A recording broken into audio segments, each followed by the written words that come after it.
An alderman do to attract more business to the ward? Well, I think first and foremost, you have to have a vision and understanding of the ward. You also have to understand how folks get loans and how banks make decisions on who gets loans.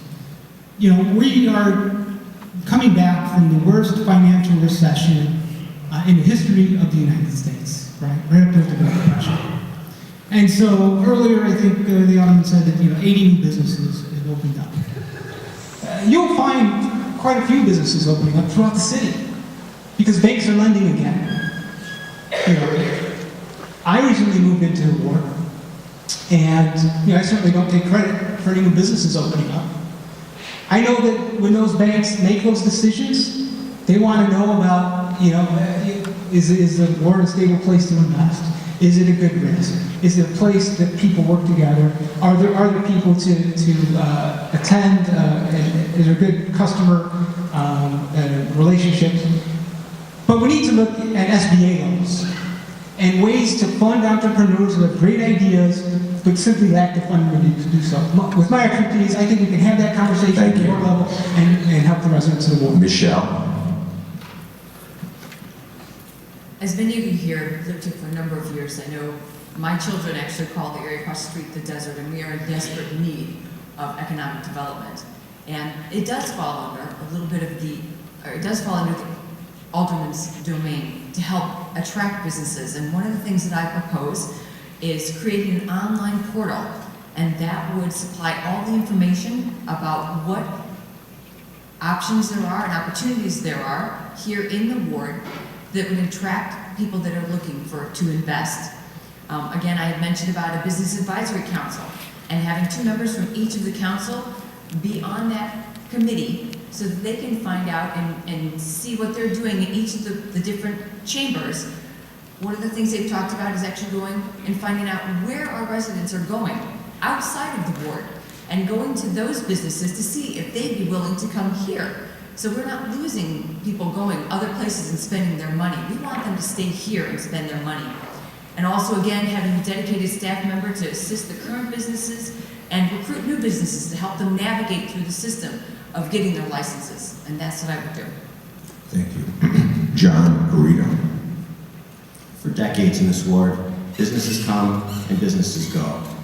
And you've seen mailer after mailer, 80 new businesses that the Alderman has single-handedly brought into the ward, brought into the community. But you can drive up and down Milwaukee Avenue and you see empty storefront after empty storefront.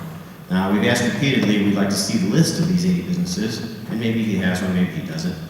But I've got a list of over 200 businesses that have left the ward since he's taken office. Again, you can drive around yourself and see. So maybe that he's got a list of 80 businesses that he's going to try to rattle off, but where are they? Because we've got a lot of empty storefronts. What we need to do is do a better job at marketing our community. We need to work together with our chambers of commerce and our neighborhood organizations, have a monthly roundtable meeting to implement that plan of marketing. And also, we need to have an experienced business development liaison in our office that will work with these businesses that come in the ward and help retain them. Having businesses just come and go is just the natural ebb and flow. Well, then nothing's changed. We need to figure out how to keep these businesses here and help them to stay. Thank you. John Alderman.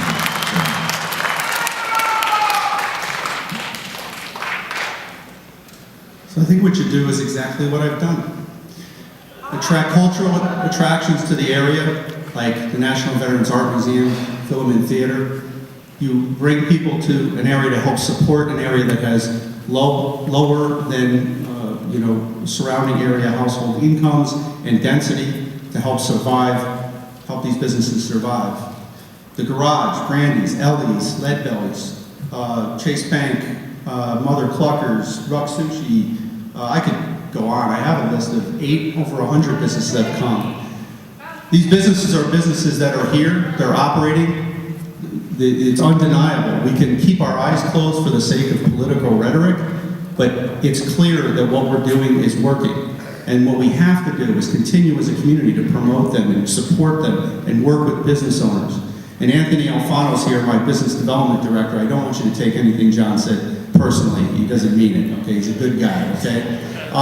We have these resources in our office, and we've been actively pursuing businesses to the point where I'm driving businesses around saying, what about here, what about here? Maintaining a list of storefronts that we can show folks what their zoning is and what the licensing can be right in there. Is there black iron in there for a restaurant?